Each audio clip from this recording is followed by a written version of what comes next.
The Irish Times reports that the United Nations has sent out an email instructing UN staff not to use the words invasion or war when describing the big red flashes that are causing buildings to fall down with dead people inside them in the disputed territory south of Russia, which is called Ukraine, or the Ukraine, depending on which people with guns and helmets are left in Kyiv, or Kiev, after all the red flashes and buildings falling down stop happening, whatever they are. The United Nations responded to the Irish Times report with a statement saying, quote, "We have never sent out an email telling our staff what words to use," unquote. The Irish Times then published a screenshot of the email, whereupon the United Nations issued another statement saying, quote,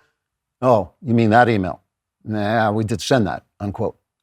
The email instructed UN staff to remain neutral during the red flash building falling down event in Ukraine, or the Ukraine, and not to appear to choose sides between the men, women, and children who have suddenly stopped being alive for some reason and the evil gangster who has somehow caused their cities to explode.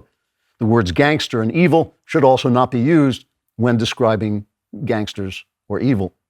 The UN says that it hopes calling the war a conflict will transform the war into peace, in the same way that calling men women has transformed women's sports into a sad and humiliating waste of time. This strategy has worked for the United Nations in the past, as when a scheming group of decadent tyrants was renamed the United Nations, transforming them into scheming tyrants who could double park in Manhattan without getting a ticket.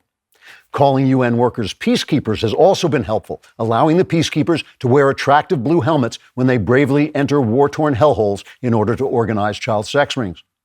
Impressed by the success of this word-changing strategy, the Biden administration has also begun replacing words with other words in order to magically change reality, a technique sometimes referred to as lying or journalism. For instance, the administration will now use the term renewable energy instead of $7 a gallon for gas. They'll also say equity instead of slavering race hatred, and criminal justice reform instead of give me your money or I'll blow your head off.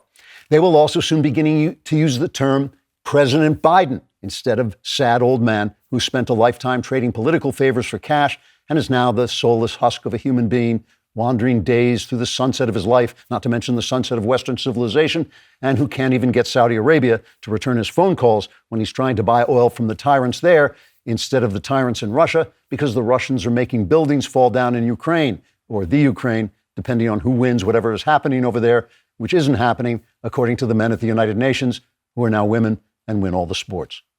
In response to these and other reality-transforming word replacements, Russian President Vladimir Putin has issued his own statement praising the United Nations because they've made it so much easier for him to park in Manhattan. If you want more Klavan-y goodness, and who doesn't, like and subscribe to the Andrew Klavan Podcast.